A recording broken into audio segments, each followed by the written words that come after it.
हो जाइए तैयार। भोजपुरिया king power star Pawan Singh के चर्चा भारत के हर एक कोना में होता। हम काहे कहते नहीं, वीडियो को पूरा देखता या वीडियो को तनिको शेयर करके लाइक कर दो तब मजा आई वीडियो देखे में। पावर स्टार पवन सिंह एगो बहुत ही खतरनाक लाजवाब रंगदारी गाना होता जो उन गाना के नाम हो काला उड़नी। और ई गाना में भाई साउथ के गुंडा बन, साउथ के गुंडा समझो ई गाना के लेवल कितना बाटे। ई गाना के बजट 1 से 2 करोड़ रुपए बाटे। पावर स्टार के पावर अब दिखे के मिलता है काहे कि पवन सिंह जो गाना स्त्री 2 में गा दिल बड़न भाई इतना चर्चा होता, इतना चर्चा होता। यही से पवन सिंह के कोनो गाना नहीं किया होता काहे कि गाना इतना लेवल पर भागता। पवन सिंह अपन गाना स्टॉप कर दिल बड़न, गाना वाला काला उड़नी। और ये गाना भी भाई आई लिखे नहीं कर कोनो पोस्टर रिलीज हो, लेकिन इतना वायरल होता तेजी से, इतना वायरल होता तेजी से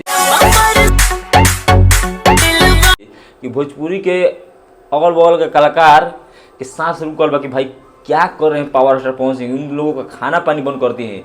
तो आप लोग पवन सिंह को सपोर्ट करना चाहते हैं तो इस गाने को सुनिएगा जरूर। ग्लोबल म्यूजिक जंक्शन पर पावर स्टार पवन सिंह का ये गाना आएगा तो आप लोग सुनकर एकदम गर्दा मचा दीजिएगा।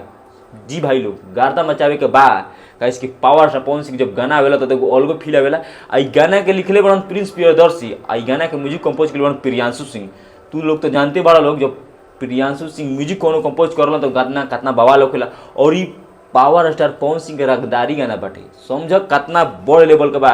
एक हम बात करते हैं कि जो उनकी साउथ लेवल के गुंडा बड़न विकास मेहता भाई खुद कहते हैं कि पवन सर के साथ हम काम किए हैं, एक गाना भी किए हैं जिस गाने का नाम है काला उड़नी। और ये कब आएगा कब नहीं आएगा ये पवन सर डिसाइड करेंगे। तो भैया जरूर से बात बा कि पावर स्टार पवन सिंह के पावर चढ़ाता खाली फैन लोग के चलते, तू लोग के चलते पवन सिंह के पावर एकदम पावर देखे के मिलता भाई।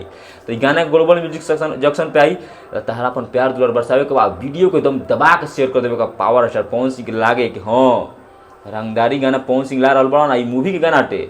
तो भाई वो सही प्यार दुलार बनल रहे के चाहिए काहे कि यूट्यूब पर बहुत ज़्यादा यूट्यूबर बड़ा बना चाहे क्रिएटर बने जैसे भी अभी गाना निकल पवन सिंह के तो हाथना चर्चा बाप रे बाप